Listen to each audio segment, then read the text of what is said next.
সঙ্গী।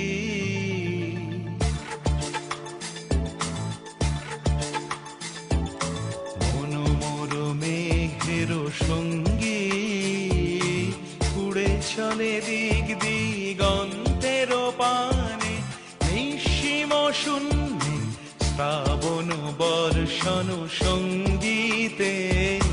রিমিঝিম রিমিঝিম রিমিঝিম, মনোমোর মেঘের সঙ্গী, উড়ে চলে দিক দিগন্তের পানে, নিঃসীম শূন্যে শ্রাবণ বর্ষণ।